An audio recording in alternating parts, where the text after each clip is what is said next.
Good evening, ladies and gentlemen. Welcome to the first Black Business Council in the Built Environment Health and Safety webinar. My name is Nandi Mwabe, and I'll be your facilitator for this evening. Please take note, we have a chat room and we encourage you to send all your comments and questions throughout the session. Please also note that we will be live on Facebook and also on our YouTube.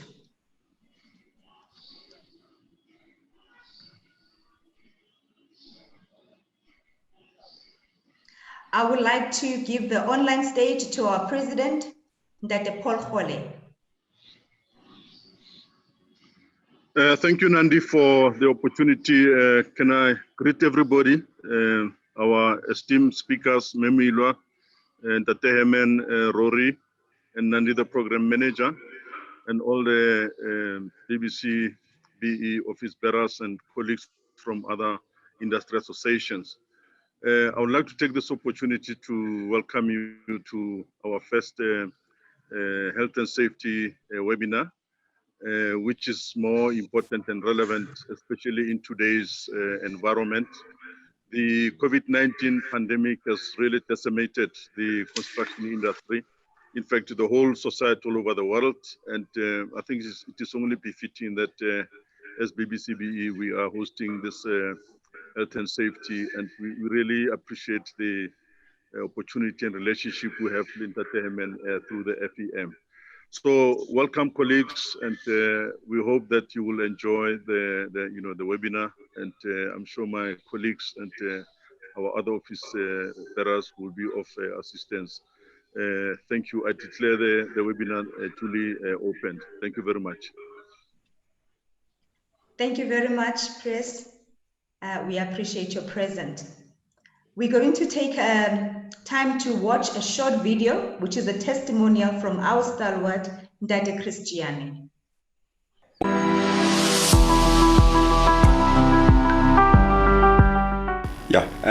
My name is Chris Gianni. I am the CEO of a company called PC Builders, and I'm a stalwart of the BBCBE.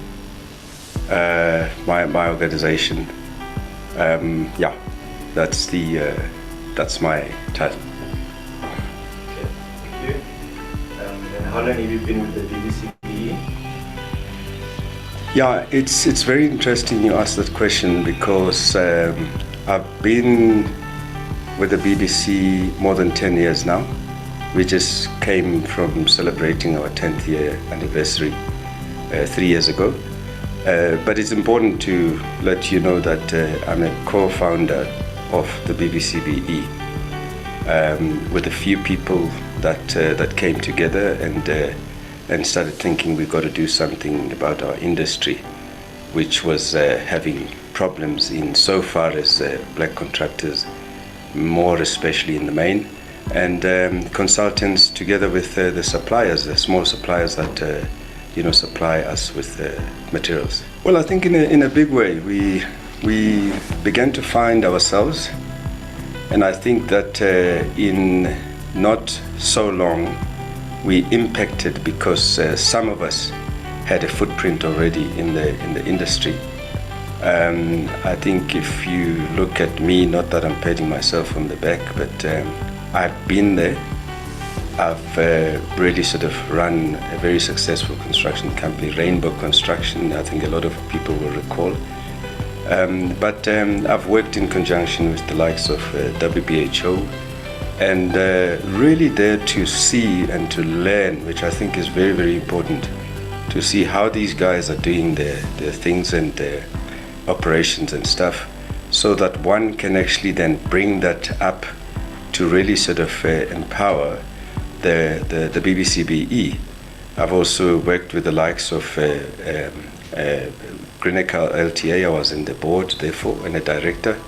And also that was that journey that brings about the experience to see, because in this industry, you can't just wake up in the morning and you become a contractor.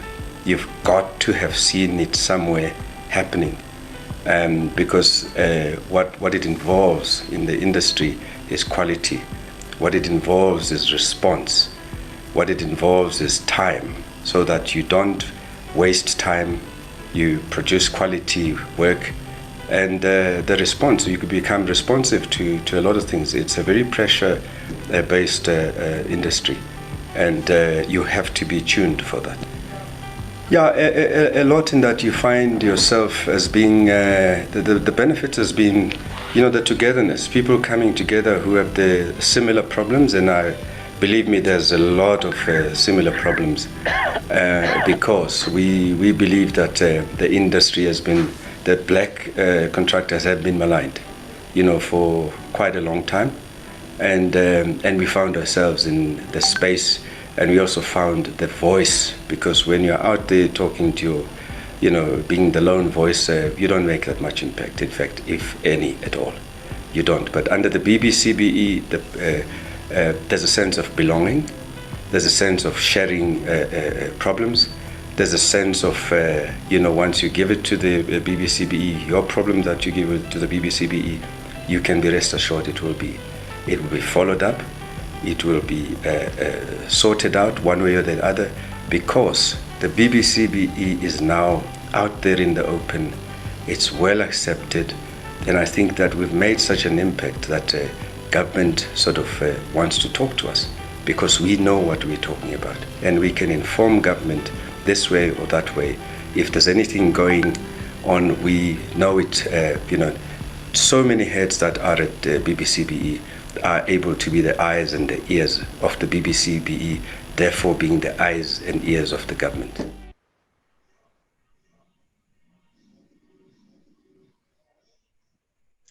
Thank you very much. I want to acknowledge the presence of Tommy Oliphant, the Black Business Council stalwart. I also like to acknowledge the presence of Dibuo Manyongo, the CEO of FEM. We're going to move to our first speaker for this evening. The first speaker comes from a company called FEM, and FEM is a funder to the Black Business Council in the built environment when it comes to our health and safety programs. Please welcome on our online stage, Mr. Herman Enoch, Marketing and Communications Manager of FEM.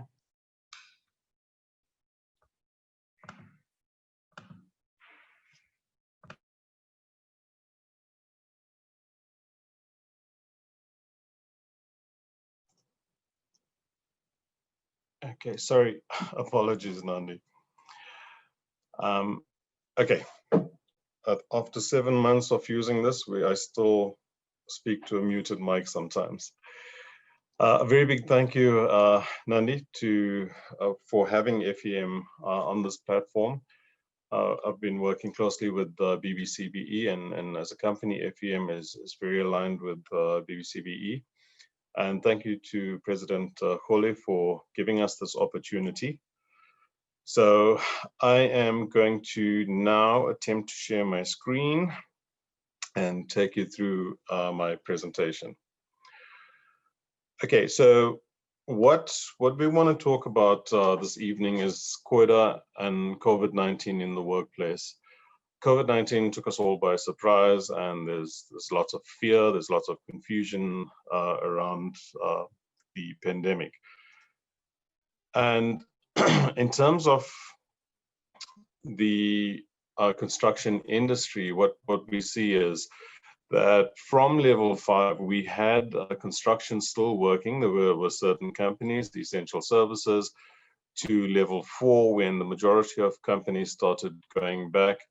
And as was expected, it did come with a lot of claims and positive cases in the industry. So what we did, we looked at the COIDA platform, and we just tried to simplify in terms of what constitutes a valid claim and how to claim in terms of the COIDA Act. So just a few bullet points there. In terms of a valid claim, so the claim, it must comply with the out of and in the course of employment requirement. So the risk exposure must be in line with the Covert Act. So very simply put, is it must be for the job that the person is employed to do, and nothing out of that job in term to be considered for a valid claim. So the source, the index, the agent must be clearly identified and known. And we do know that this is not always possible, but we have our claims department at FEM who will assist in this manner. Contact tracing is a big thing, and that's why one of the things that, in terms of the regulations, you have to fill in quite a lot of documentation. You've got to answer questions, putting on all your personal details. And the construction sector is not alone in this. I mean, if you go out to a restaurant, for example, or you're taking kids to school, they have all this documentation to fill out as well. There must have been close contact with a COVID-19 positive case. So this is not always possible as well. A lot of times you wouldn't know if a person is positive. They sometimes don't have the symptoms immediately. But this again is where the actual contact tracing comes in. And if we can trace back, it's easier to understand where the origination of the disease was. The occupation must have been an inherent requirement of the job. Again, speaking to the type of work that the person is performing. And any COVID-19 claim, regardless of occupation, must be investigated, documented, and reported to the DOEL. So also very important, one of the things we picked up at FEM is we looked at the number of claims coming in, and they seem surprisingly low, whereas when we talked to construction companies, we would find that they had quite a few other cases that weren't reported. So once again, it's very, very vital that all cases are reported. Okay, in addition to all of that, there must be a nexus between COVID-19 claim and the workplace. So there must be basically a relationship between the COVID-19 claim and the actual workplace. So traveling must be business related, excluding commuting to and from work. So if we look in terms of the type of travel that people undertake, it must essentially be an instruction from the company if it's not the home to work commute. The employer must have been performing any work in pursuance of the employer's business. So once again, speaking to the type of work, I mean, this is spelled out pretty clearly in the Covert Act. That an IOD will only be covered if the person injured, or in this case, contracting the disease, is performing what they employed to perform. And an employee shall be entitled to compensation provided for in the Covert Act if it is proved to be to the satisfaction of the Director General that the disease has arisen out of and in the course of his or her employment. So once again, speaking to and reinforcing the same point, and also that it has to be a work-related disease. So if we look at the last line, the note, there are no benefits for unconfirmed cases and contacts who are on self-quarantine. So simply put, lots of people come up with symptoms. If that case is not tested and it's not confirmed to be a positive COVID-19 cases, there will be no quota benefits payable on that particular case. If you do come across any employees with symptoms and you have asked them to self-quarantine, it would be best that they do a COVID test. And if it's confirmed to be positive, you follow the normal claims procedure. In terms of the actual procedure, we look at the initial testing. So one of the common questions is, do we pay for COVID-19 testing? And simply put, is the initial testing may be paid for by the employer, and only if that case is positive and the claim is accepted will FEM reimburse the costs to the employer or whoever's paid that test. The follow-up testing on post-quarantine, while this is not a mandatory test, it can be used if employers want to bring employees back into the workplace, and it will be covered as well, again, if that claim has been accepted by FEM. And then for cases with no complications, the TTD, or what we call temporary total disablement, is limited to the period from the date of diagnosis up to a maximum of 30 days post-infection. Okay, so this, remember again that TTD is paid at 75% of the total wages up to certain maximums. And then if the individual is hospitalized, medical treatment will be covered until the employee is discharged.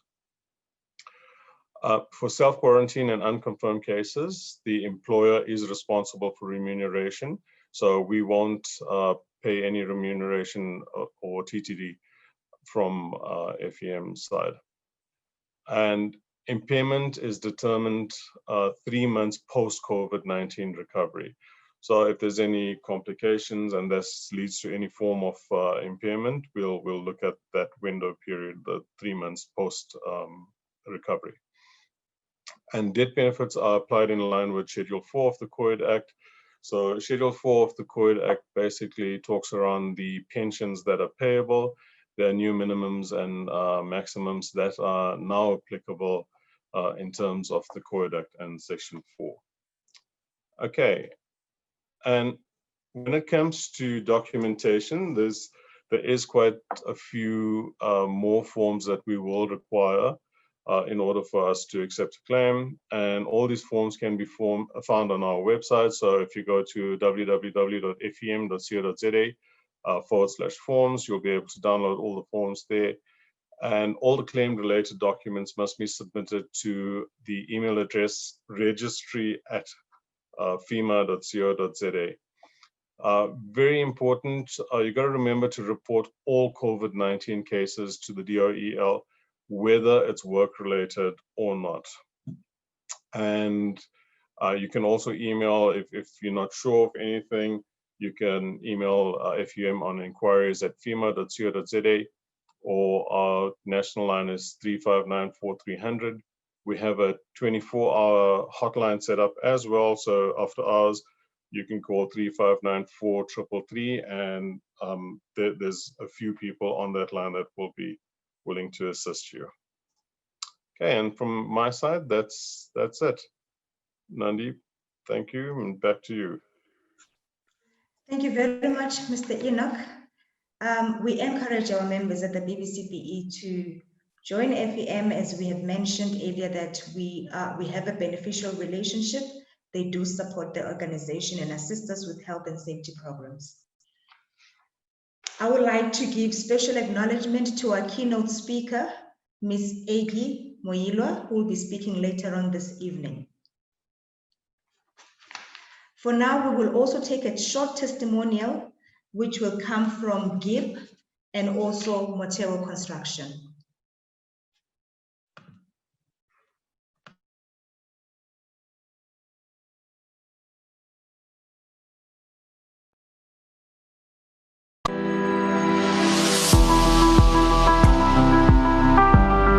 My name is Richard Fries. I'm the Chief Executive of the GIB Group of Companies. The GIB Group of Companies specializes in a number of sectors, in the transport sector, in the power sector, in the water sector, oil and gas, mining, as well as the property sector through our subsidiary SVA International.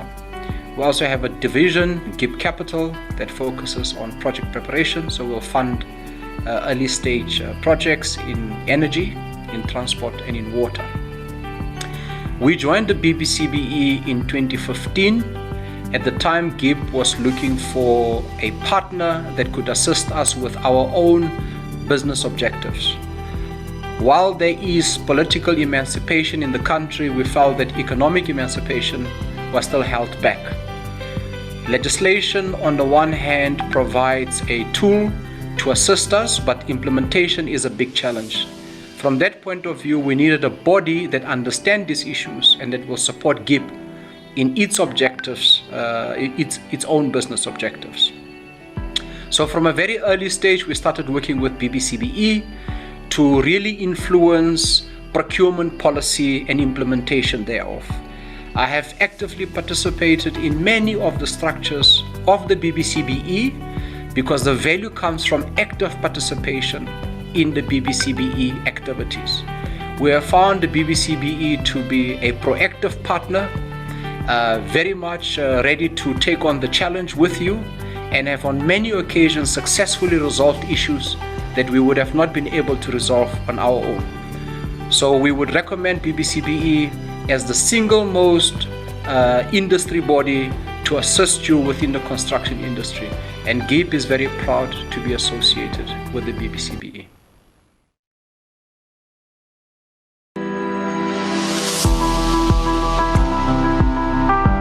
My name is Lebogang Zwane. I'm from Motheo Construction Group and I'm a project manager for the group, North Division. Well, from as far back as the history of Motheo can tell us, our founding member, the late Dr. Thandin Ndlovu, was president of the BBCBE from 2011 until 2013, and I think she had been involved since the inception of the Black Business Council in the built environment. Also, when I joined Motheo, then I became part of the BBCBE family on her behalf as well. I think how the BBCBE has impacted the industry so far, from what I can tell, primarily I think in regards to tendering, the BBCBE's involvement and, if I can put it in other terms, as their influence and their platform has sort of helped and assisted companies that have been excluded from certain tendering practices to be included and have become able to access some of the tendering opportunities available in the construction industry, whereas before BBCBE was there, they would not ordinarily have those chances.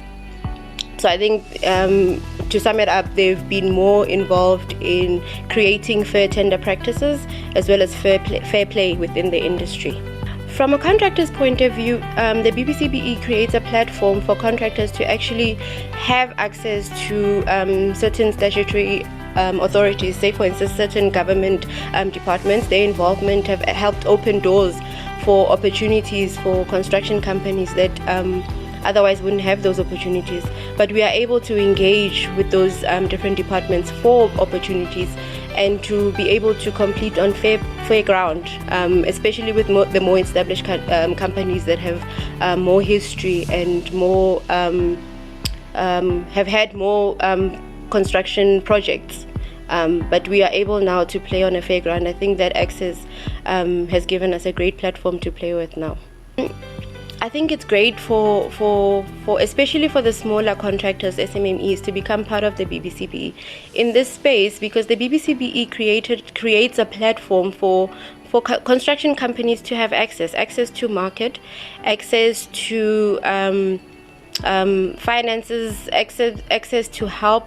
But more importantly, I believe the BBCBE creates a voice for the smaller contractors and for construction companies that ordinarily wouldn't have a voice, especially in Parliament, especially when it has to do with legislation, especially when it has to do with very big infrastructure projects that ordinarily we wouldn't get approached for. But that voice, they become that independent voice that represents the construction industry as a whole, from the minority companies, from the women-owned companies, from the historical companies that are in the industry, to actually be part of those conversations that dictate how our industry is run and how productive it should be and how we contribute to the country as a whole.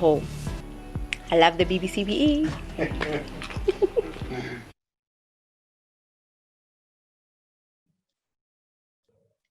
Thank you very much, BTV, for the testimonials.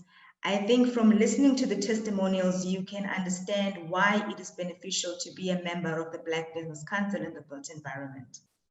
Without further ado, I'm going to go to our next speaker, and his topic for tonight is opportunities and benefits through social housing. Please welcome on our online stage, the CEO of SHRA, Mr. Rory Gallagher. Thank you, Program Director. And good evening to all of the colleagues. Greetings to the President, Mr. Paul Khole, and thank you very much for this opportunity. I hope I represent the Social Housing Regulatory Authority, and we are on the verge of signing an agreement with the BBCBE, and I hope that very soon that will be the case, or certainly during the month of November. So colleagues, I'm just going to share a brief 9-slide presentation with you, if you'll let me just put that up quickly.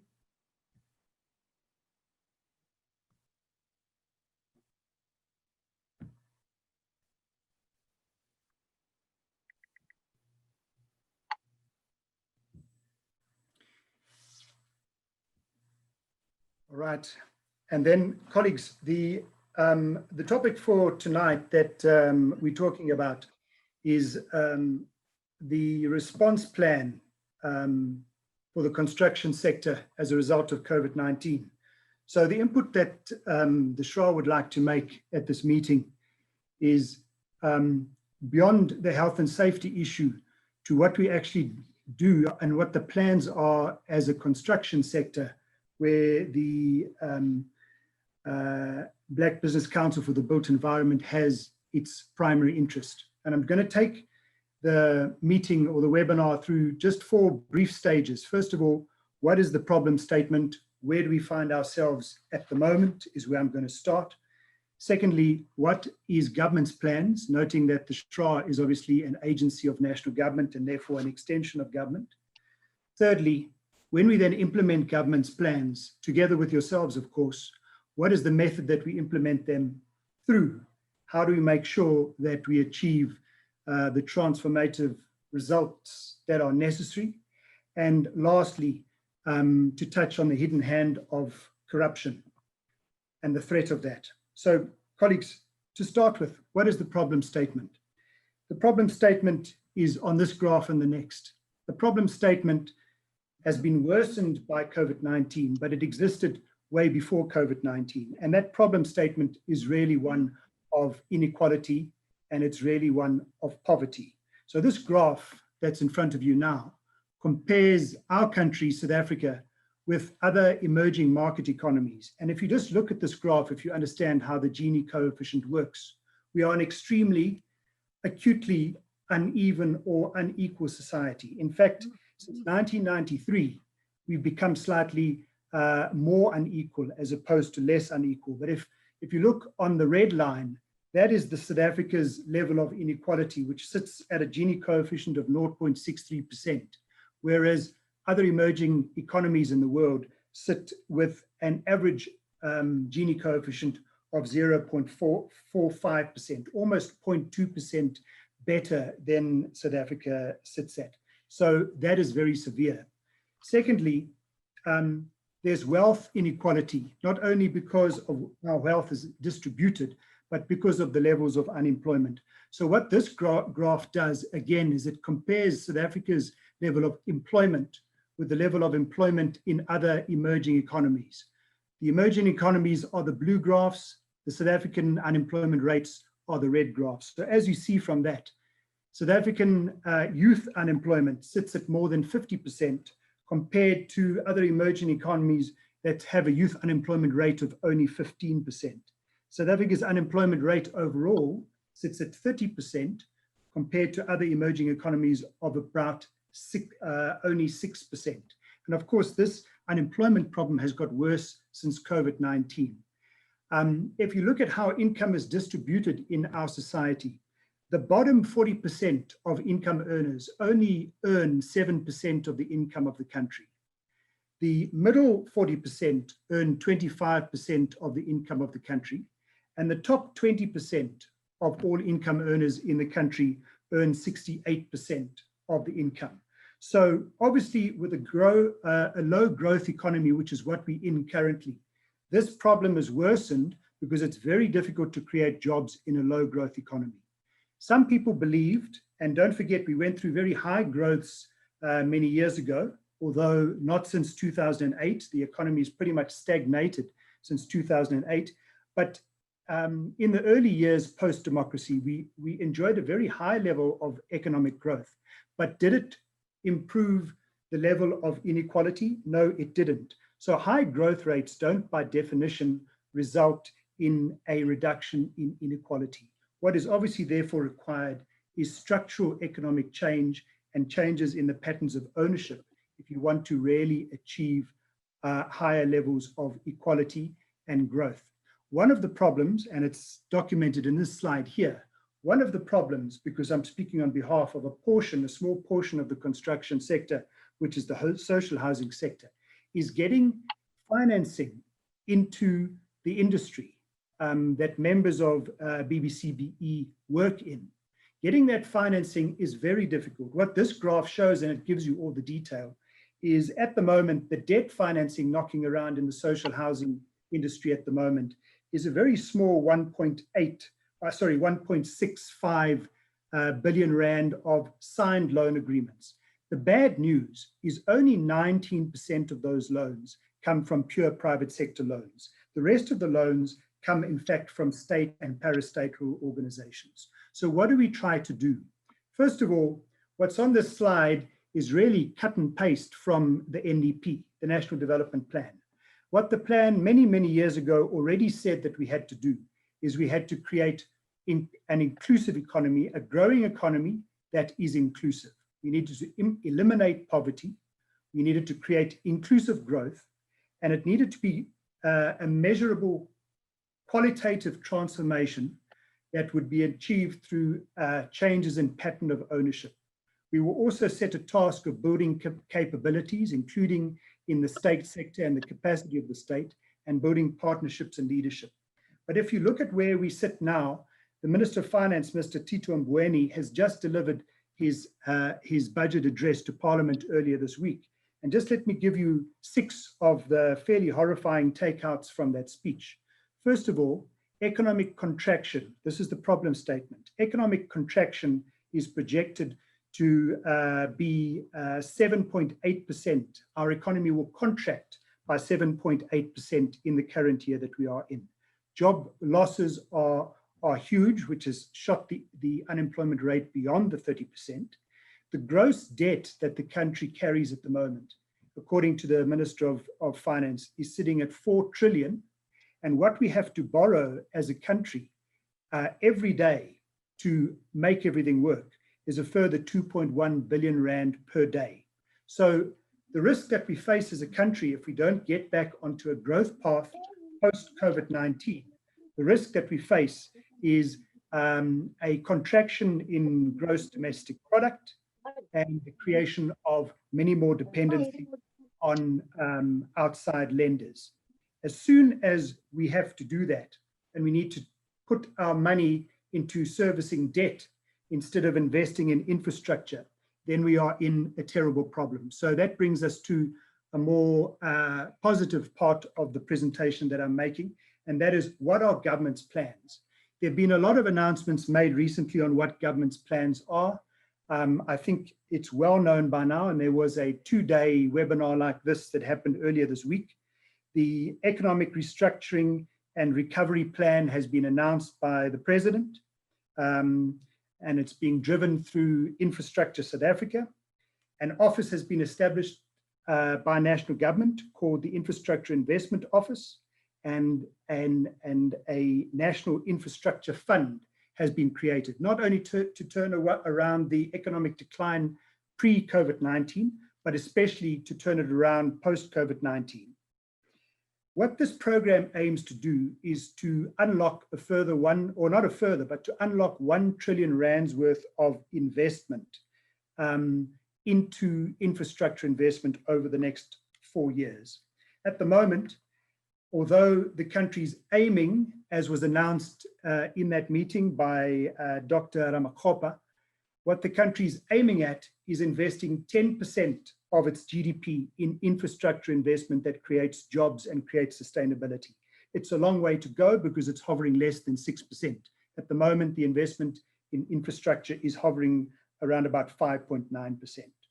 There needs to be a shift in the spending, and the target being set by that office is to increase the spending investment in growth investment, which is infrastructure, at a rate of a further 7.8% per annum. Now, here's the good news for the social housing program and the good news for a lot of the BBCBE members is that included in the Minister of Finance's speech earlier this week is an announcement of subsidies to the value of 2.2 billion rand to support the social housing program that is overseen by the SHRA. And the Minister of Finance also announced that over the next 10 years, in addition to the grant portion and the subsidy portion that will come from government, that government hopes to leverage through a blended financing model a total of a further 20 billion into the sector over the next 10 years.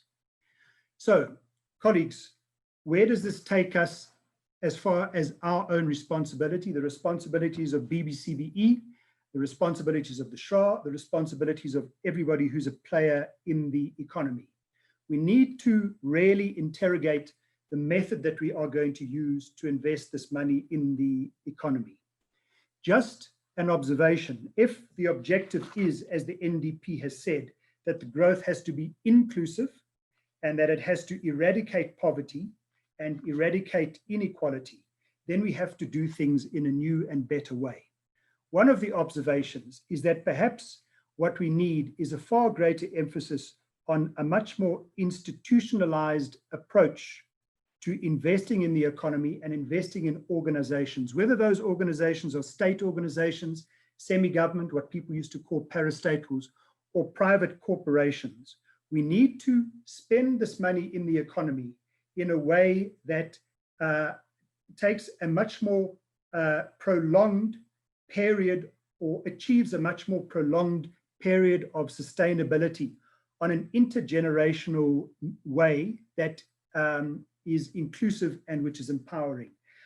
Examples have often been made in the recent few months and years about corporations like the former Eskom, the former ISCO, excuse me, as well as Sasol in its heyday, as well as even institutions like Eskom. These were institutionalized transformation vehicles that aimed at achieving much broader based transformation in the economy. At the moment, to some extent, we are responsible for having a race format, race in the sense of an athletic race, not race as in demographics, a race format that is based on rewarding short sprints. And the result of doing transformation in this way is that the beneficiaries of transformation often become competitors, competing with each other. And that's not going to work because transformation needs to be a team sport. So the other observation that as the SHRA we've also made is that transformation, if it's really going to be sustained, prolonged and deep, also needs to allow the players to be much more focused. To have such a scattered approach across various different sporting codes or across various different industries, the health industry, the education industry, the construction industry, often does not allow the kind of focus that is necessary for long-term sustained intergenerational transformation, which is needed. So this input is an observation to almost make a call for us to relook at our methods, our modalities to implement transformation and to spend this infrastructure money so that we take a longer range career development approach to try to achieve transformation. Fortunately, in the announcements that have been made in the infrastructure investment program so far, it's been made clear that it's not a short sprint. The investment is not purely going into building the stuff and constructing the stuff, but into the long-term management and maintenance of what gets built. So here's a challenge to all of us. Perhaps we need to relook at our language. We talk very often, we use phrases like opportunity, and we use phrases like benefit. And we talk a lot about the individual who's a player and who's a member, but we don't talk enough about building strong, deep, sustainable organizations and institutions. And maybe this fragmentation and this unnecessary competition is what's keeping us away from enjoying the real opportunity. I've given on this slide, in fact, it's the next slide, what is a real opportunity? Because a real opportunity is something created through having a consistent and sustained presence. And therefore, fragmentation of focus actually undermines the opportunity for the possibility for real opportunity. What is a benefit? A benefit is the reward that materializes as a consequence of a long-term sustained and consistent training and competing and playing in this space. We have, as the SHRA, many, let's say, corpses of partly completed projects that have not managed to be completed because the approach to these projects has been short-term thinking, the short-term sprint thinking, as opposed to the long-term sustainable thinking. And we've got projects like this all over the country, Klerksdorp, Riverlea, Ekurhuleni, East London. So this move away from the short sprint to a long-term sustained organization-based transformation approach is becoming very, very important. Lastly, if we are going to make anything of this and make sure that it counts ultimately, the way that we move into the post-COVID-19 era, the way that we spend the trillion rand that is being sought by government, the way that we use the grants, the way that we format transformation deals, empowerment deals, etc. We have to stare the horror of corruption right in the eye, because corruption in the housing industry particularly, and in the construction industry particularly, has a very particular form. It's a very crude form, and it's a very violent form of corruption, because the people that hurt the most are the people that can afford to hurt the least, because they are the most vulnerable. The other victims that we have found in our observation as the SHRA, and even before my tenure here at the SHRA, is that a lot of the victims of corruption are Black-owned businesses or Black-initiated businesses. And as soon as fat has to be built into the supply chain to make corrupt deals or kickbacks or extortion give room for that, it effectively compromises the financial viability of a lot of the projects, which is why things go south. So the role of the SHRA, and I'll end here, Program Director, Nandi, the role of the SHRA must be well understood just as one agency of trying to assist national government with a post-COVID-19 economic recovery plan. And that role is to make sure that there is quality governance and that the state is an enabler, an effective state, as it says in the NDP, which includes protecting the supply chain against the risk of corruption, which we've learned in recent years is the biggest threat to transformation in the country. Thank you, Program Director. CEO, thank you very much for a very informative, quite an excellent presentation and very thought-provoking. And I believe further discussions will probably be required between the BBCBE and the SHRA. Thank you very much. I would like to also acknowledge Mr. Devalt Kukumar from SHRA, I believe he's in the audience, and also Gerald from Master Builders North, who's also in the audience. We will watch also a short testimonial from IPS and Builders Warehouse. Thank you.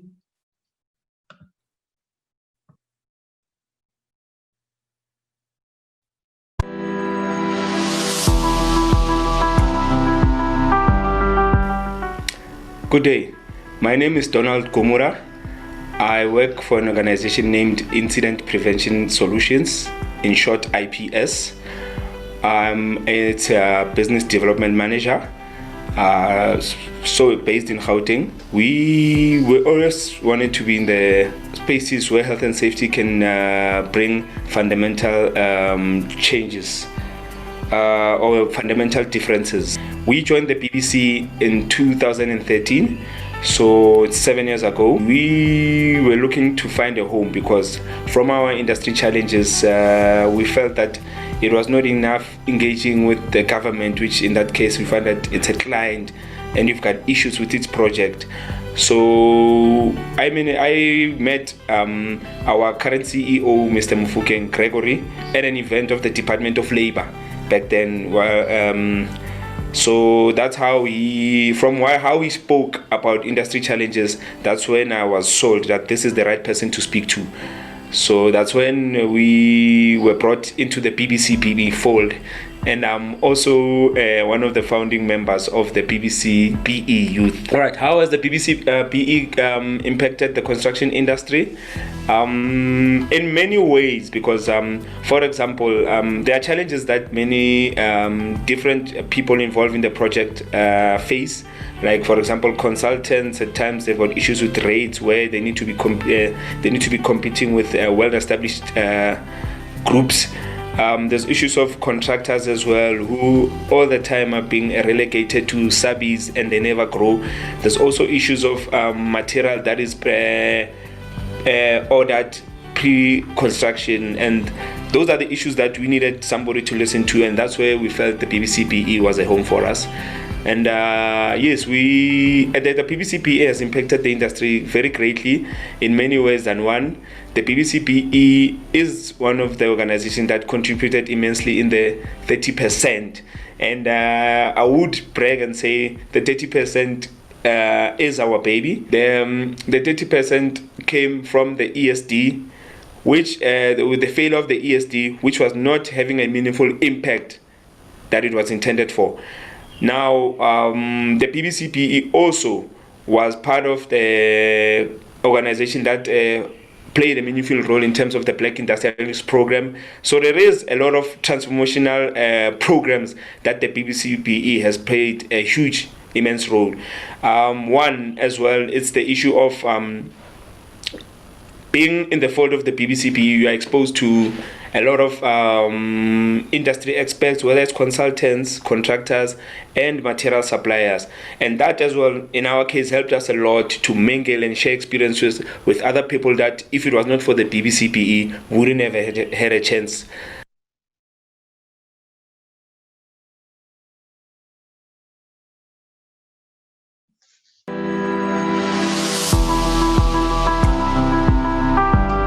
So, good afternoon. My name's Tony Riley. I'm the Commercial Business Development Manager for Builders. I've been with the company about 11 years now. So Builders has been a member of the BBCBE for 2 years now. We're very proud members as well. We see them as a future, the future partnership between Builders and BBCBE being a good opportunity for us going forward. I see they've had a huge impact. They are well represented, they have a large membership, and over the years they've grown, and we've joined them for that very reason. We see a partnership between Builders and the BBCBE, and they are by far the most active and certainly the most influential association within the building construction industry in South Africa. So as a supplier, we join associations, and specifically this one, why we joined the BBCBE is because of their large membership. As builders, we want to be part of the industry. We're one of the largest building merchant suppliers in South Africa, and it's incumbent on us to be part of the industry, and by joining the associations we network, and we're able also to give our view as well when matters arise and are discussed within the BBCBE quorum. So yeah, I would say certainly during the whole COVID-19 pandemic, the BBC was very active in the construction industry around advising contractors exactly what to do on site, how to put their precautionary measures on site, and we took a lot from those learnings, and we've also helped in the communication of these safety measures with our clientele and our customers as well. They fulfilled and have fulfilled over the years they are an influence in the industry, and I would urge other suppliers and other manufacturers within the industry to join the BBCBE and to get the benefits that we've enjoyed since we joined 2 years ago. So again, I see the BBCBE as the most influential association within the construction industry, and as we have done, I would urge other manufacturers and suppliers to join them, to be able to communicate the supplier and the manufacturing position in industry matters.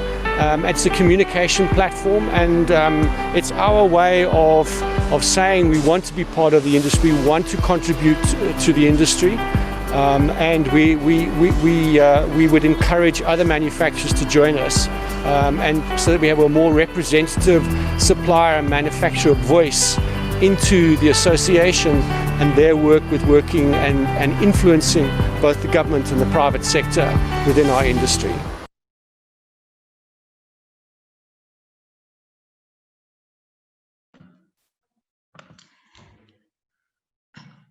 Thank you very much, Bbcpe, for the testimonial. I would like everyone to pay close attention to this next video as we unveil the Black Business Council in the Built Environment membership benefits. Immediately after the video, our CEO, Mr. Gregory Mufokeng, will elaborate further on our benefits.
CEO, you can elaborate on the video. Thank you so much.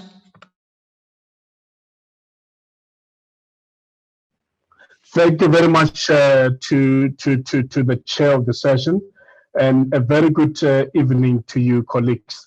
My name is Gregory Mufokeng, and I'm the CEO of the Black Business Council in the Built Environment. And just to elaborate further on the video as directed by the chair, perhaps before I do that, let me also take this opportunity to acknowledge all the speakers that are with us this evening, and all the members that have joined us, and obviously industry colleagues that have joined us this evening. A very good evening to you, colleagues, and I'm hoping that this session has been and will continue to be valuable to you.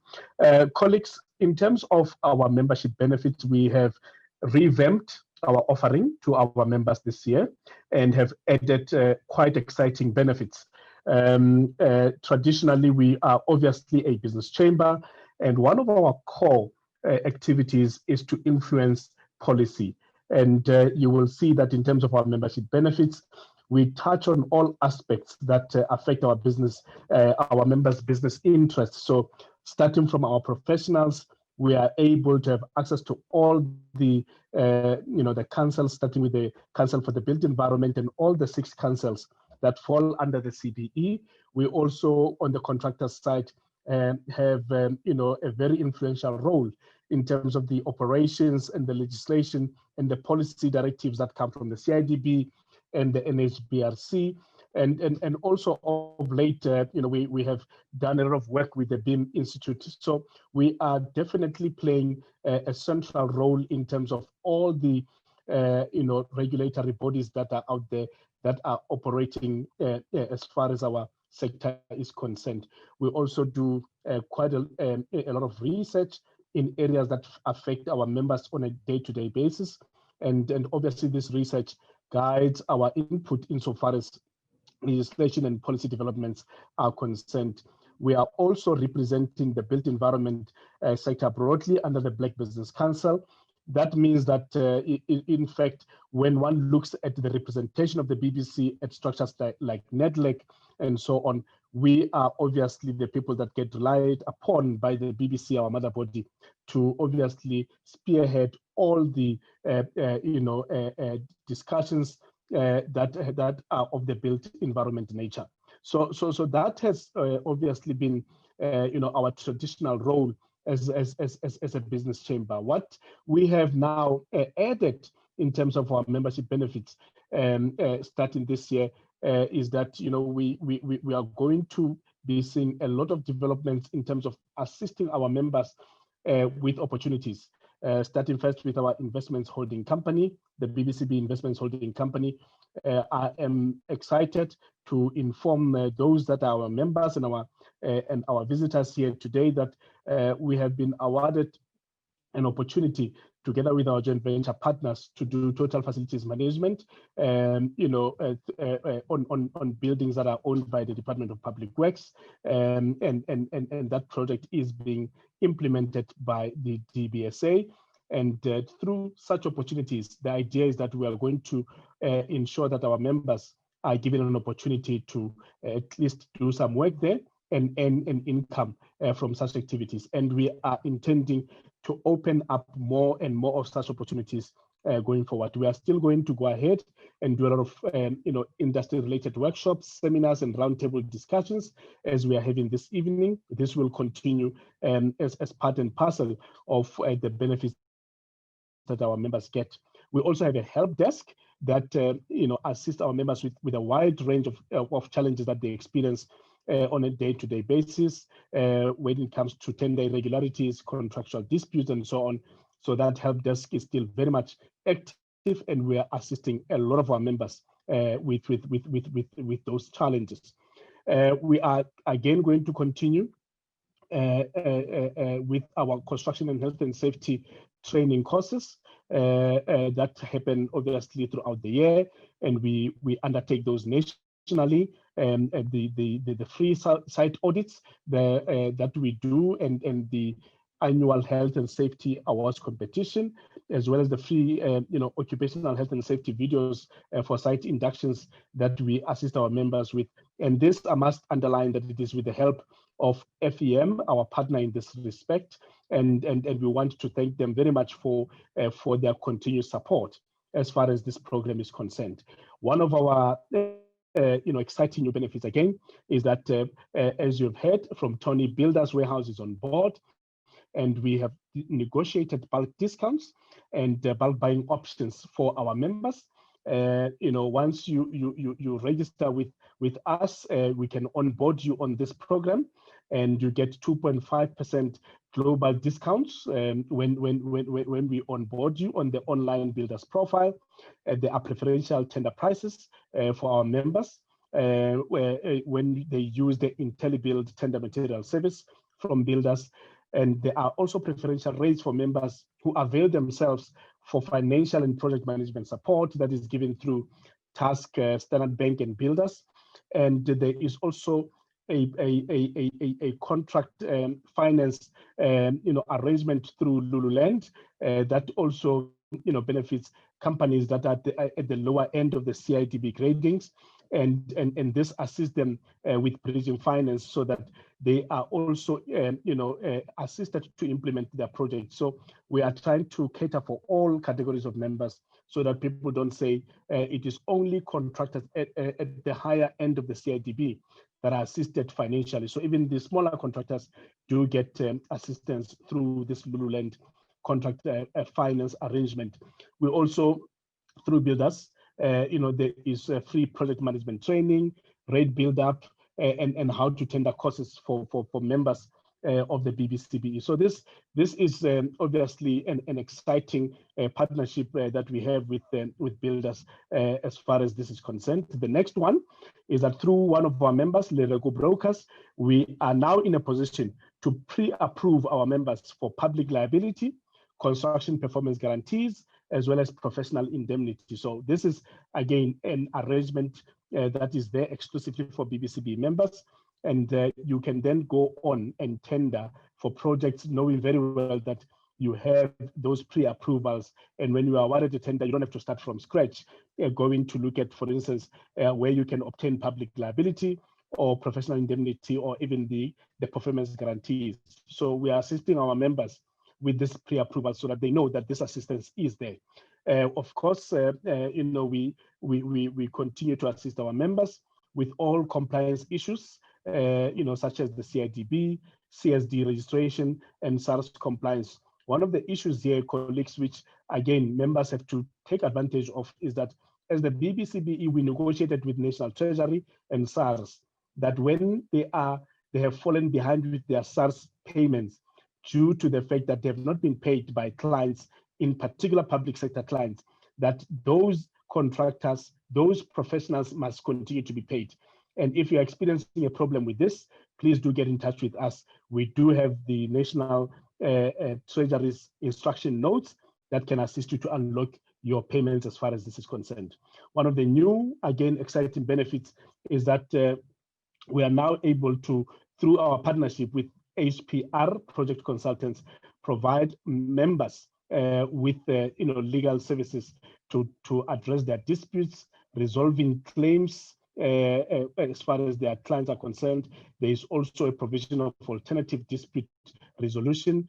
And if members do have those difficulties in dealing with their clients, we are able to assist through this new arrangement that we have with HPR project consultants. And of course, as the BBCB, we are keen to see our members doing business with each other. And therefore, we do promote that members should do business with each other on this platform that we provide as the BBCBE. Lastly, we have our youth chamber, which is there to make sure that we provide an opportunity to our youth to play a role in the sector, and obviously to provide them with training and in various aspects as far as the industry is concerned, and obviously leadership, so that we can then be able to mold and train the leaders of the future as far as the industry is concerned, and then obviously to make sure that our youth become better entrepreneurs and are able to play a much more significant role in the construction industry. Lastly, colleagues, the slide shows our membership categories. You can join the organization through a corporate membership if you're a company. And if you are an organization, you can also join the BBCBE. If you're a national or a regional organization, you can do so. To those of you who are new to the BBCBE, we have got sectoral organizations such as South African Women in Construction. They represent our women in the BBCBE, and we've got other sectoral organizations that deal specifically with certain activities in the sector. So we've got guys who deal specifically with lifts and elevators. We've got guys that look at all the fire aspects of the construction industry. So these are specific sector organizations that do affiliate with the BBCBE. And lastly, for our youth in the industry, they can join the BBCBE through our youth chamber. So this is, in a nutshell, colleagues, is our membership categories. We are excited about the membership benefits that we have mentioned earlier, and we encourage all our members to come forward so that all these partnerships that we have built with the likes of Builders Warehouse, the local brokers, HPR project consultants, they can all be made available to you in order to enhance your business. Because what matters for us is that you must run a sustainable business. And these benefits are designed to assist you in running such a business. Thank you very much, Chair. I'm taking it back to you. Thank you very much, CEO. I must mention that our CEO, together with our office bearers, they work tirelessly to ensure that our members receive tangible benefits from the organization. We're going to watch our last testimonial for this evening, which comes from Ramsilo Trading and BBCBE Youth.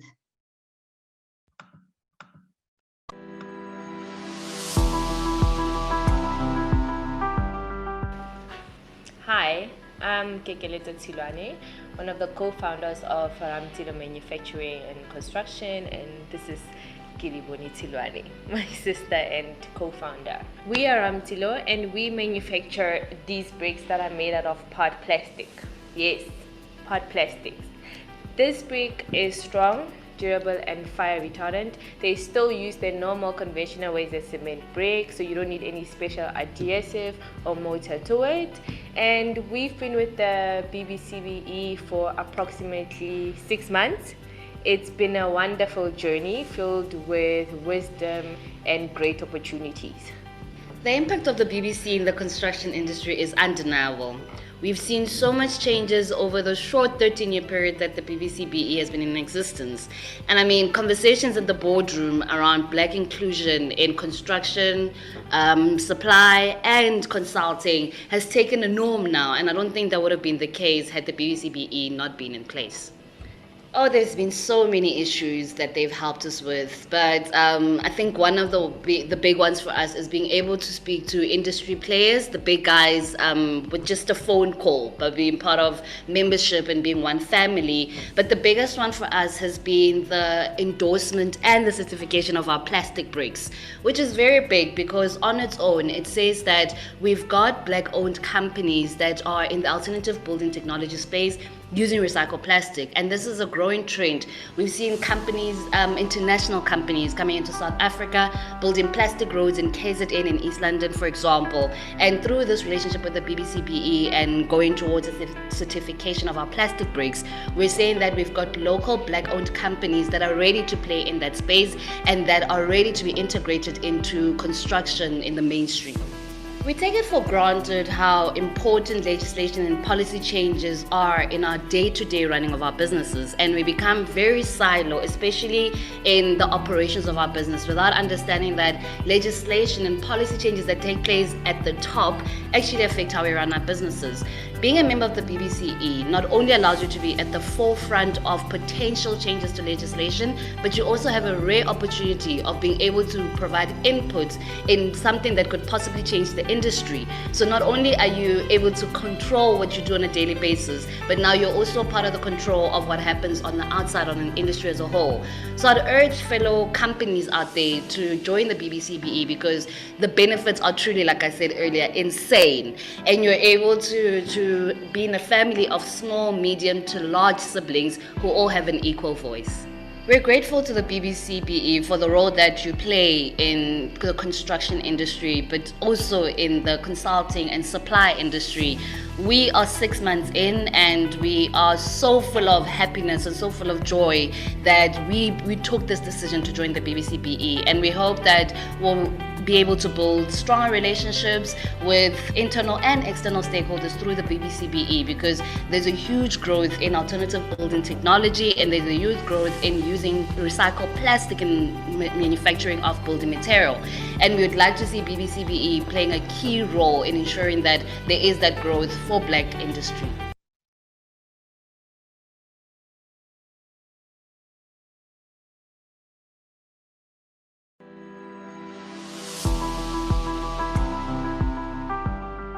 My name is Refuleli Dikha. I'm a director at VTV Group and 3D Printcrete. I'm also a member of the BBCBE Youth Chamber, which I've been a part of for about 3 years now. So at the BBCBE Youth Chamber, as a young professional, you're exposed to seasoned professionals that can act as your mentors and guide your professional career. And as a young business person at the BBCBE Youth Chamber, you're exposed to business opportunities and business support. The BBCBE Youth Chamber is also in a process of creating powerful programs that will benefit the youth as a whole.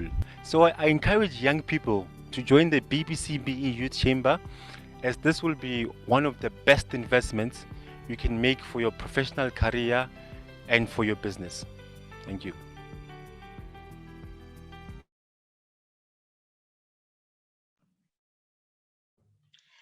Ladies and gentlemen, it is time to welcome our keynote speaker this evening, Ms. Egi Moyilwa. Ms. Egi Moyilwa is the Inspector General of Employment and Labor Department. She didn't send us a bio, but I did find out that she holds a master's degree in Public and Development Management from the University of Witwatersrand, and she has held different positions within the Department of Labor. Please note that after the keynote speaker's address, we will be doing the Q&A session. So please do send your comments and your questions. Thank you very much. Welcome, Ms. Egi Moyilwa. Thank you so much, facilitator. What an enjoyable webinar. I think if we had gone through my entire bio, one of the things that you will have noticed was that I'm married to a pastor, so ngumamfundisi. And the reason why I'm bringing that up is because when the CEO was speaking, Mr. Mufokeng, I don't know if any of you were paying attention towards the end. You mentioned, lastly, I'm going to say this. Lastly, I'm going to say this. And I was counting. He mentioned it 3 times. I have a tendency of doing that myself. So I was thinking, yo, I'm already onboarded. I've got good company. And I think I was also thrilled with the benefits that he was mentioning, particularly the one that talks to Builders Warehouse, where as a member, you get preferential costing. Count me in. This is mouth-watering. I just want to thank BBCBE for inviting the department. I recognize the presence of the president, Mr. Kole. I just want to say that as a department, we've also put firmly the spotlight on the construction sector. And one of the interesting things that I mentioned with regards to the construction sector is that you judge a country's growth, any town's growth, by the level of construction sector in a particular area. The most likely is the fact that the area is growing. When I went through the invites, there were key words that sprang out. One of them is revitalization of the construction sector. Issues around health and safety protocols in the sector, transformational issues, the transformation agenda. I also love the fact that you mentioned that you reach out to everyone, including SMMEs and also vulnerable groups. We're speaking the same language there. Facilitator, I want to say that all the speakers, without an exception, have played a role in kind of putting sketching a scenario for me. So what I'm going to say is going to dovetail nicely with things that have been mentioned already. I was heartwarmed also to notice that FEM is in the house. And I was saying to myself, gosh, I've got a footprint here. And I'm excited that even the CEO, Ndivo Manyonga, is in the midst. I am a board, recently appointed one of the board members of the FEM. So I'm quite excited that that is happening. I'm feeling right at home. And I do want to indicate that I've got a co-driver.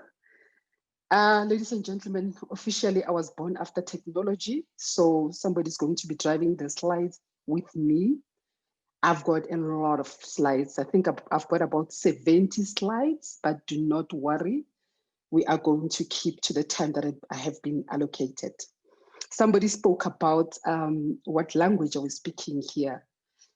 And you can judge an event by the language that is being spoken. Needless to say that when you go to your wedding, there's going to be a love language going on. And now that you're talking construction, we're talking building, we're talking frameworks, we're talking structures, we're talking all those things. So I'm going to ask that you go straight to slide number 9. One of the things that I've asked to do is to look at our own objectives and how we can. If you go to slide 9, you'll notice that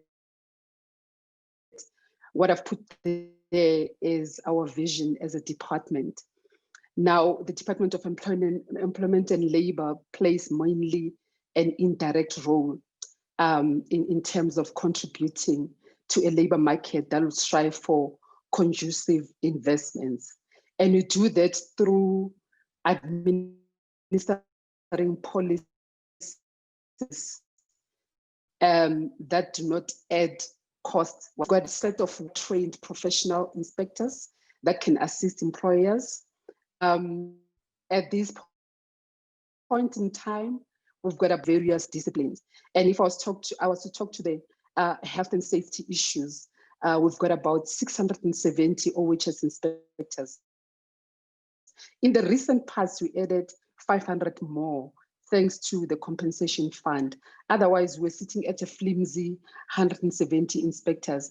And ladies and gentlemen, the number of inspectors that we have is nowhere near enough. And that is why we always leverage on initiatives of this nature, because the issue of compliance is everyone's business.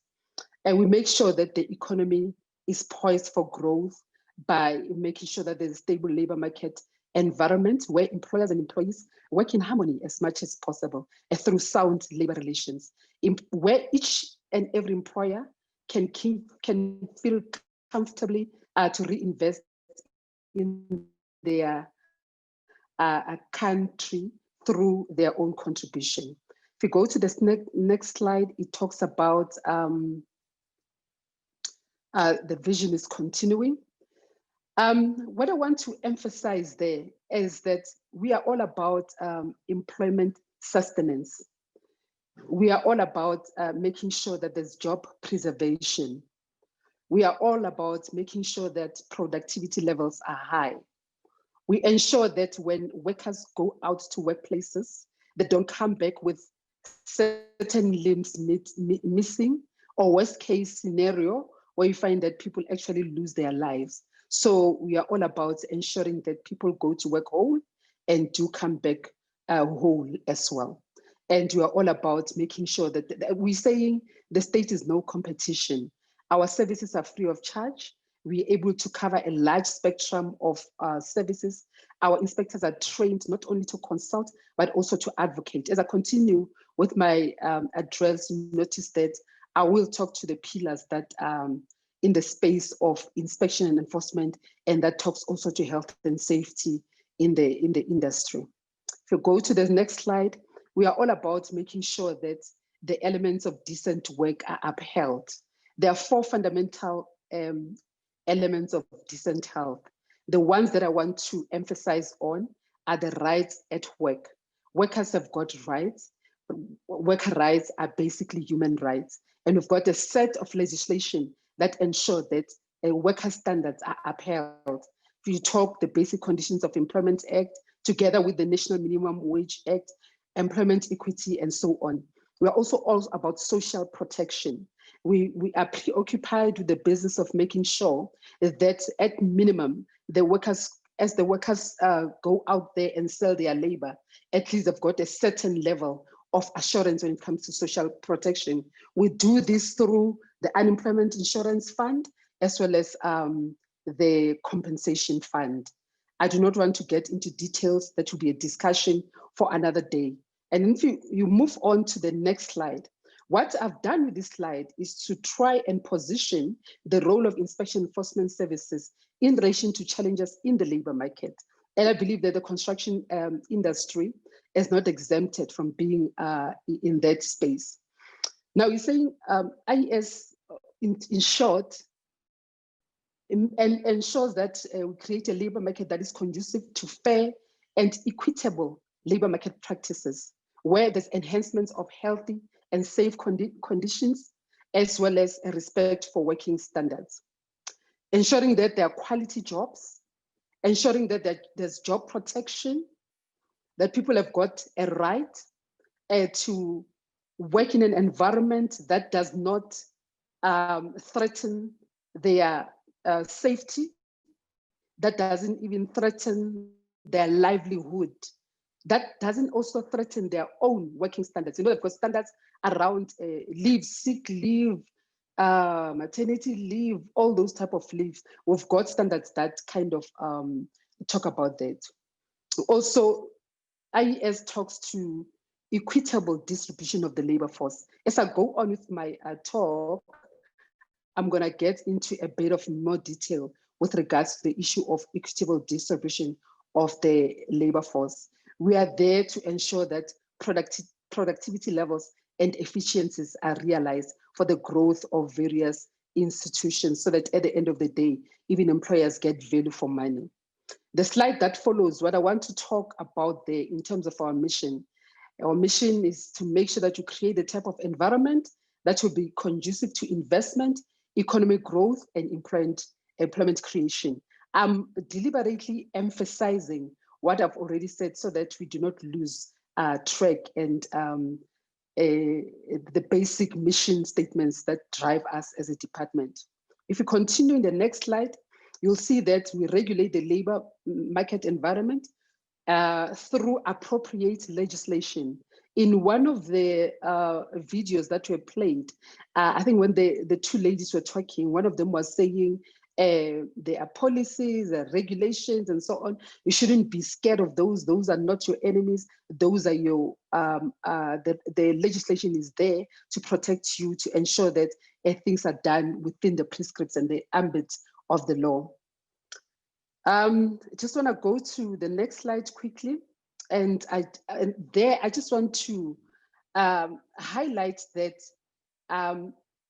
the mission statement of the department and the fact that we rely on a policy framework is also informed by our involvement with the International Labour Organization.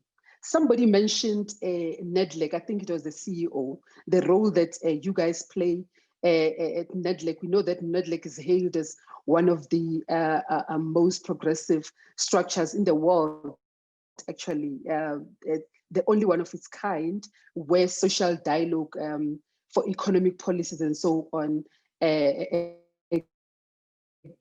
gets carried out. As a department, we are signatory of the International Labour Organization, and those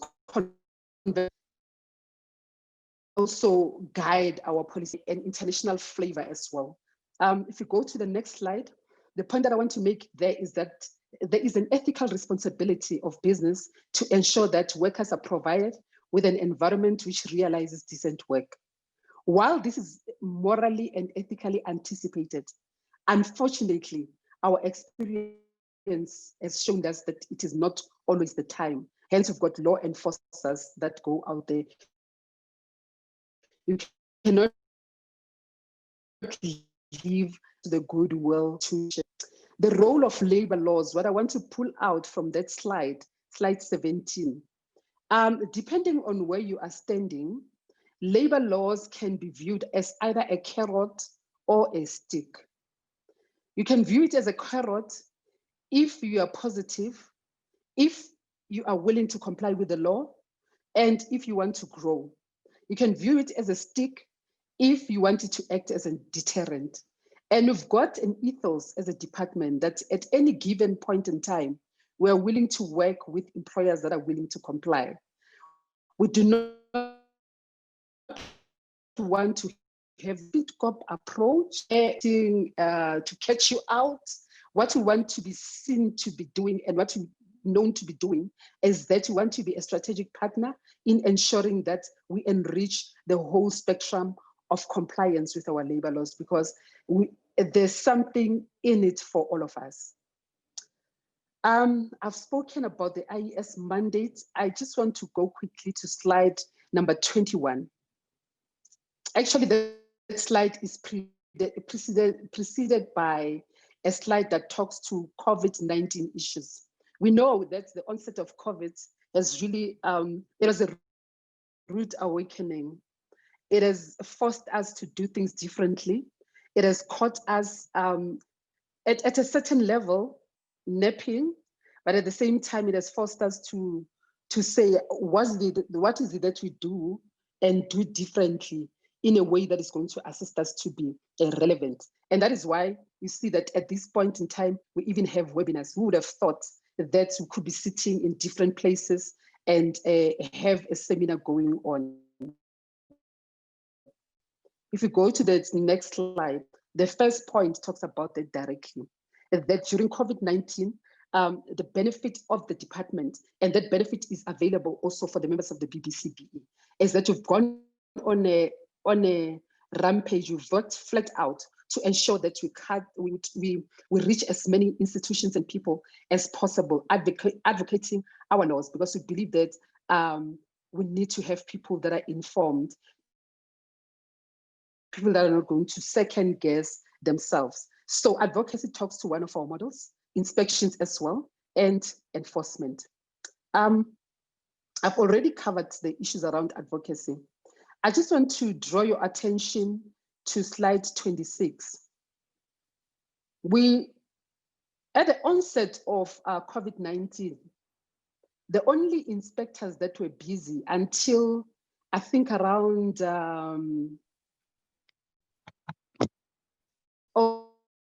August or so, were changing. The inspectors that were busy were occupational health and safety inspectors. They were declared an essential service. So go to slide 6, you'll see that the number of inspections that you conduct, and those numbers are talking only to occupational health and safety inspections, it's just under 8,000 in both the public sector as well as the private sector. 6,000 in the private sector rather, and then in government or the public sector, we conducted 1,718. Interestingly, we found that with regards to compliance levels, the public sector was lagging behind. And consistently, we were saying charity must begin at home.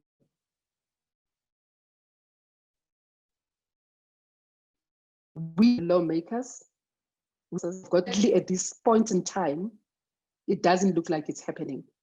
And if you look at the private sector, compliance levels have been consistently at a 58%. Still regarded as low, but at least better than the public sector. If you go to slide 27, you'll see that I have highlighted the construction industry. During that period, that is from March up to mid-October, we conducted 483 inspections in the construction sector. I'll talk more on it. I think there are slides somewhere down the line that talk about compliance levels in a comparative way. The slide that follows, slide 28, is just a matter of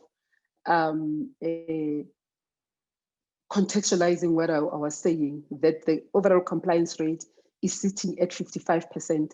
I just want to pause and say that this means that out of every 10 workplaces that we've inspected, only about 5.5 are complying with prescripts of the Occupational Health and Safety Act.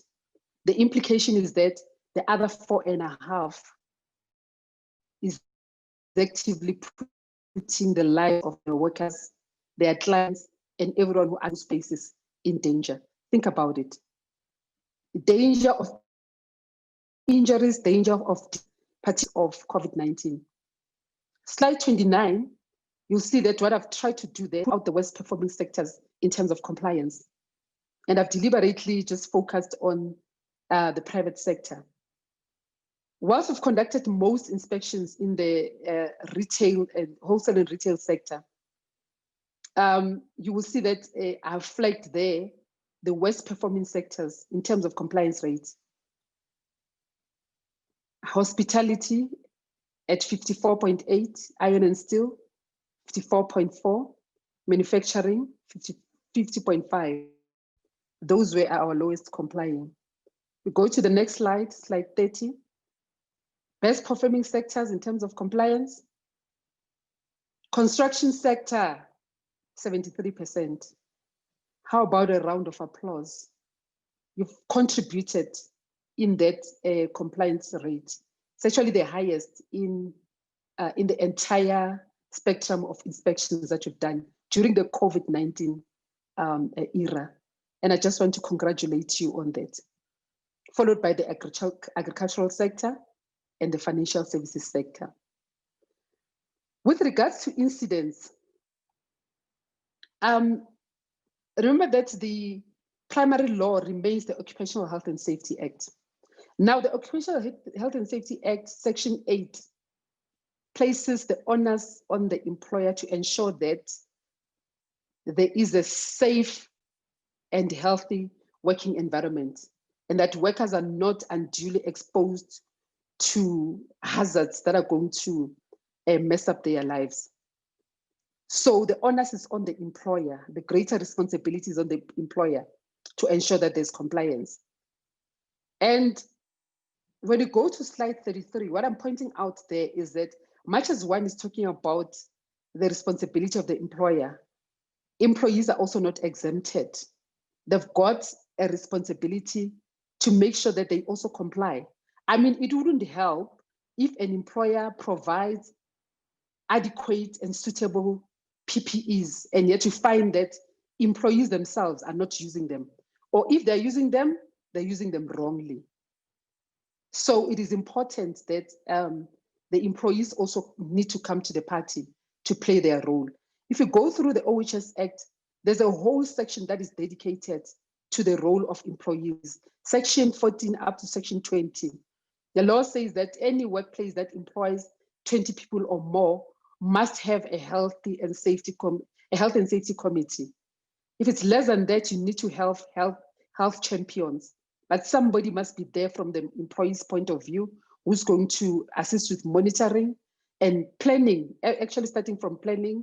There are risk assessments that need to be in place, and there's a whole range of consultation that needs to take place. So employees are not exempted from the whole equation of compliance. And as you continue, there I just want to flag on slide 34, the effects of diseases, injuries, and deaths in workplaces. There are various effects that you can think of. I flagged psychosocial effects. Think about behavioral effects, mental health issues, and relational issues that affect people that will be exposed to certain diseases or injuries. I mean, once you are exposed to some type of diseases, they're bound to be mental and psychosocial issues that you will present with as somebody who's a victim of an undue and unsafe workplace. Socio-economic impact goes without saying that once you're exposed to undue or hazardous working conditions, the standard and quality of your living takes an impact. And so do people around you. And once there's a loss of income or a reduced income, it has got an indirect spin-off to the economy. Because once people don't have money to spend, then the economy also takes a knock, either money to spend or save or whatever. The workplace itself is not exempted. Any workplace that would have higher rates of diseases, injuries, and even fatalities is presented with staff turnover. You need to train and develop people from scratch, and you find that productivity levels will take a knock because you need to build also issues around experiences from scratch. What is the value of the culture of OHS? Remember, I said that the responsibility of ensuring that there's an environment that is compliant rests with the employer. Now, ladies and gentlemen, I want to talk about two concepts. The one concept is mainstreaming, and the other one is integration. If you think about mainstreaming, think about a smoothie.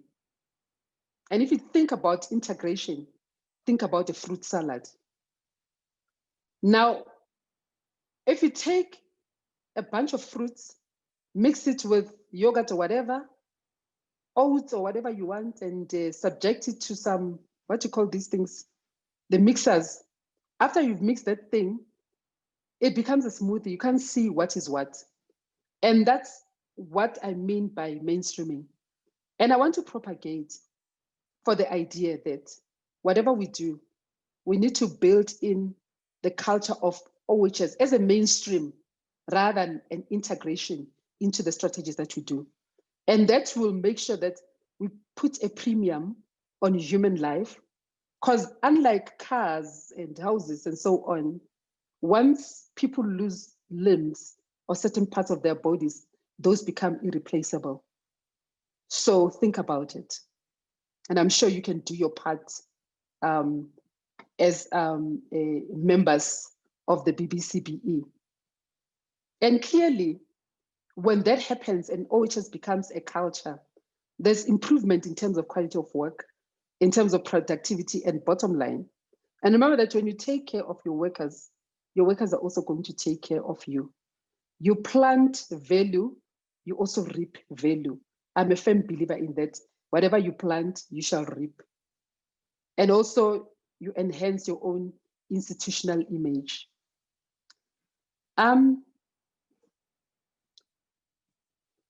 Our country does not have unlimited human resources, and therefore, we need to ensure that our workers are adequately protected.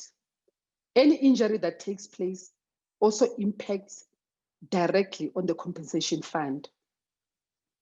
I'm not sure if my presentation is still showing.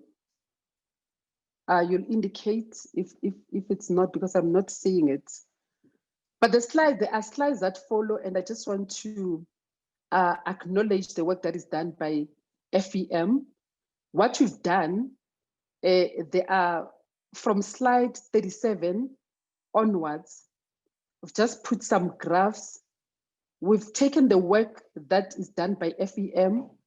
As you know, that FEM is a licensed and a legal enabled institution to cover the construction industry in terms of the compensation fund activities. So if you go to slide 37, whoever is driving with me, you'll see an interesting statistic there. We've tracked at least the past 19 years to see what has been happening in the FEM in terms of incidents. The good news is that throughout those years, there has been a downward trajectory. If you go to slide 38, it's putting that into a trend, and you can see that there has been a downward trajectory. You go to slide 39, it shows the number of claims versus lives covered.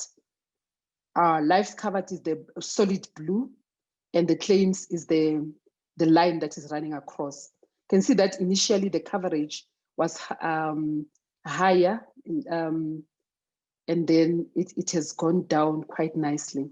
Then you go to slide 40.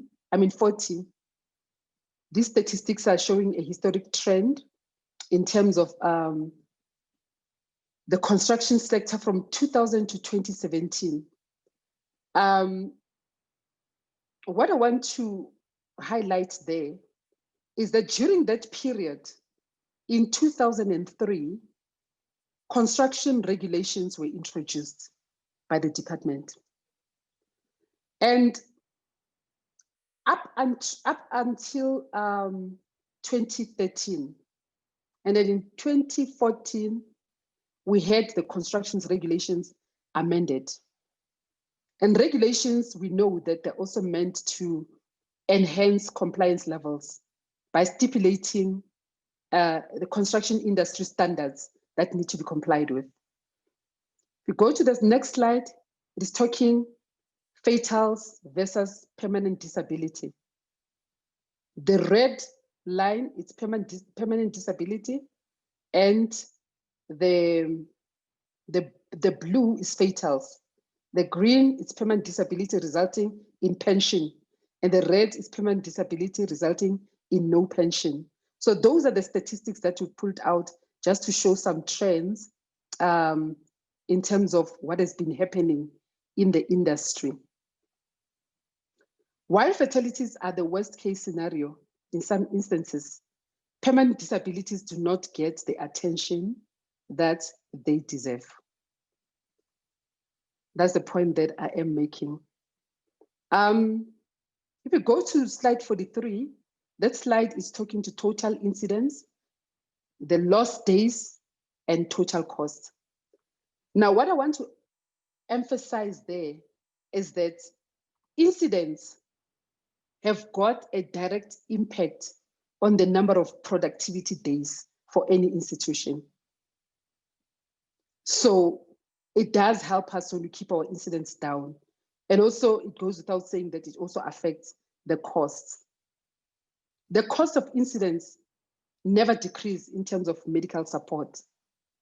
Non-compliance with the health and safety laws is very costly. It really costs the country and everyone that is involved money. I just want to go to slide 46 and just say, emphasize that thankfully, when you look at the statistics, and particularly the current statistics of FEM, you'll see that thankfully incidents are showing a downward trend. So that is something that needs to be noted and appreciated. I'm not going to go through the number of slides that follow. I think that what I want to emphasize is that if you go to slide 55, just in terms of a summary, you will see there the number of accidents in the years that you have put out. And you'll see the average costs of accidents, the days lost, and so on. So the point that one is emphasizing there, ladies and gentlemen, is that when we decide to take shortcuts and do not comply with the laws, it is costly. When we decide to cut corners and advance arguments that compliance is expensive, or we just do malicious compliance, it is costly. The last set of slides, I just want to talk about issues of transformation. And ladies and gentlemen, I'm going to talk about transformation from a point of view of the transformational agenda that is driven by the Department of Employment and Labor. We've got a law, the Employment Equity Act, on slide 58. The Employment Equity Act is a law that is really meant to address past imbalances in terms of distribution of the workforce across all occupational categories. If I was to tell you something interesting, is that the Employment Equity Act was promulgated in 1998. Since the onset of the law, not even one company, public or private, was ever found to be compliant with the Employment Equity Act. And this act goes to the gist of redressing the inequalities of the past. And I want to challenge the BBCBE. If the program is anything to go by, I mean, except the facilitator and myself appear to be the roses among, should I say thorns? There are more men than women. And I think that it is a responsibility of every institution that wants to drive their transformational agenda to meaningfully make sure that they comply with prescripts of the Employment Equity Act. Lastly, I want to say that enforcement as a tool must be used to bring errant employers in line. We are willing to work with employers that want to comply. The department offers a broad range of services from which members can benefit free of charge. We're there as advisors. And I also want to indicate that the department has been actively involved in making sure that during this COVID-19 period, there's a guideline of policies in relation to COVID-19. These were thoroughly consulted at the level of NEDLEC, and they were agreed on by social partners to make sure that during this period, there is a set of complementary laws that are going to be enforced alongside the Occupational Health and Safety Act. If we go to slide number 64, it is talking to that. We find that there has been various publications. The first one was signed off in March. There was one that was signed off in April. The most recent one was signed off in October. Basically, the COVID-19 regulations are industry specific. They specify things that need to be complied with in the face and the context of COVID-19.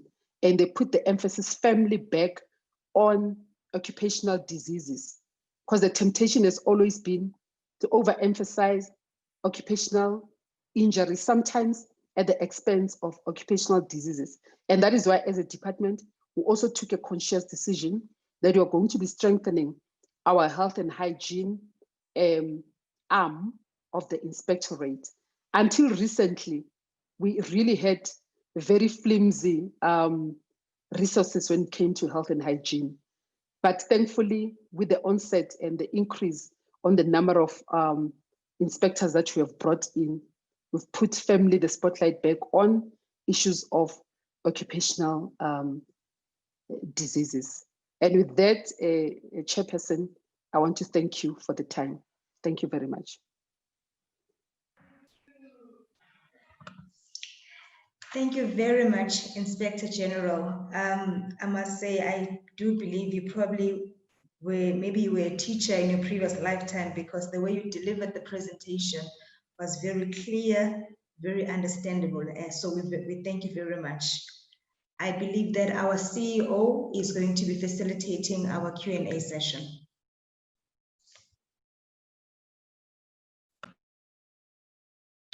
Thank you very much, the chair of the session. We have 4 questions that came through on our chat. The first question came from Colin Van Til, and the question was, why do cases of COVID that are not contracted at work need to be reported to the Department of Employment and Labor? And Mr. Herman Enoch has already answered that, and the answer was that it is to help facilitate contact tracing to prevent onward infections, and it also helps to provide accurate statistics. The second question came from Anonymous, and Anonymous asked if we will be sharing the presentation from Shra, and our Assistant Council Administrator, Mr. Mfando Ngwenya, has already replied to say that we will be sharing all the presentations of this session this evening. The third question came from Khabo Maitisa, and the question is that I'm an attorney specializing in construction law. In particular, I focus my energy on litigation relating to FIDIC and NEC3 contracting. I also hold a master's in construction management. How do I fit within the BBCBE? I'm keen in assisting construction companies to derive value in every sphere of contract management, and in particular claims management. Well, Khabo, we will be in a position to be able to assist in this regard. One of the issues that I need to highlight to you is that as the BBCBE, we've started the process with National Treasury for our government to draft its own contracts. So that process is underway, and that the idea there, Khabo, is to replace FIDIC, NEC, JBCC, and GCC with government-owned contracts, so that all of us, including yourself as a practitioner in this sector, to be able to influence legislation in this respect. So indeed, Khabo, please do get in touch with us. You have been provided with an email address by Mfano Ngwenya. Please do get in touch with us so that we can sit down with you, show you what we have done, and look at how we can be able to collaborate together with yourselves in how we can assist our members. We are always looking at ways and means of improving our value proposition to our members. And if you are able to assist us in this regard, we are more than willing and able to sit down with you and discuss, how we can work together. The last one comes from Joe Siete, and Joe Siete asks of the IG that, let me just read the question, to the IG from LPDA, Lift Professionals Development Association. Meegi, this is one of our sectoral members. They are a member association, and in that organization called LPDA, Lift Professionals Development Association, we've got guys that are concerned specifically with fixing lifts and escalators. This is their work, and their question is as follows.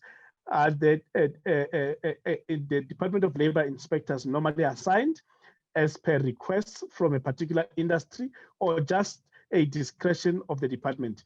Please advise, as lift professionals, we do have real burning issues in our industry requiring urgent attention from the department. Through you, Chair, I will appreciate it if the IG can then answer, and that is Jose. And I am informed also that there is a hand from Tate David Musia who wants to ask a question. So I'll take direction from you, Chair. Thank you very much.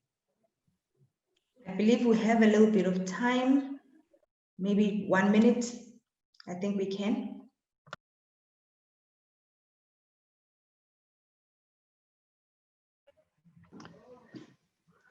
Can I answer the question in terms of the gentleman wanting to know issues around the lift inspections? Yes, Inspector, yes. The question is, are our inspector assigned, or what happens as per request? In instances where there's a complaint, remember our inspections are twofold. We've got what we call proactive inspections and reactive inspections.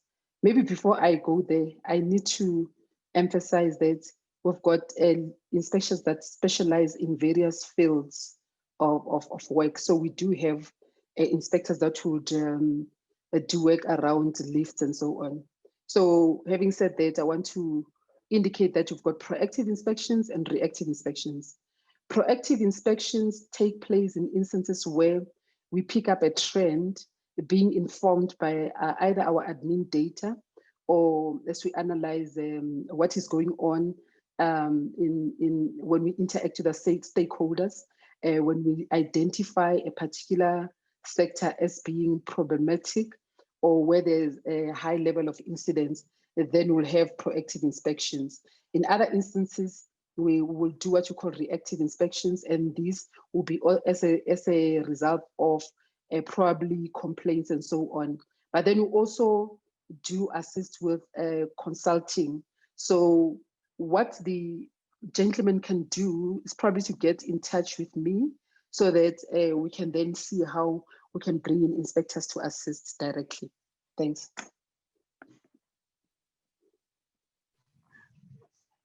Chair, through you, there is a last question which I would also like to respond to.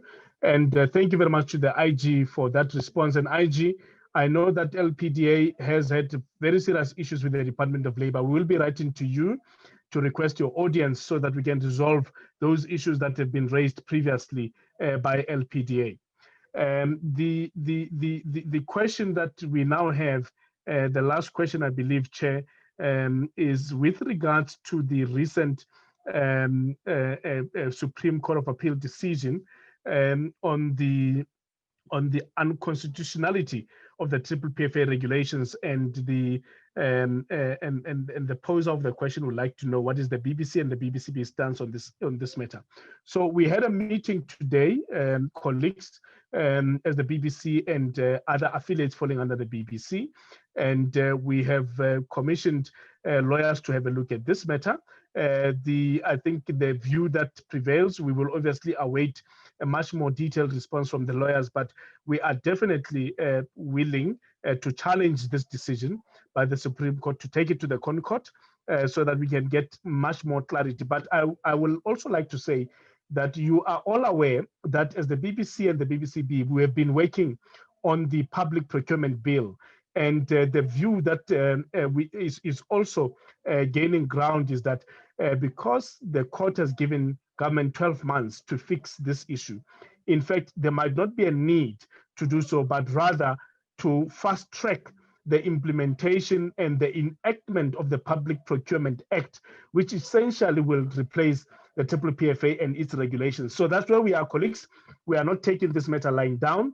So those are the two options on our table, and we'll exercise one of those, either to lobby government to expedite the introduction of the Public Procurement Act, or to take this matter on appeal to the Constitutional Court.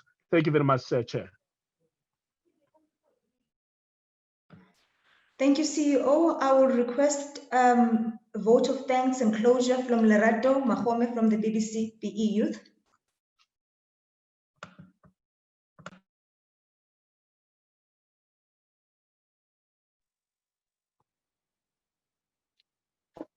Host, can you please open my video?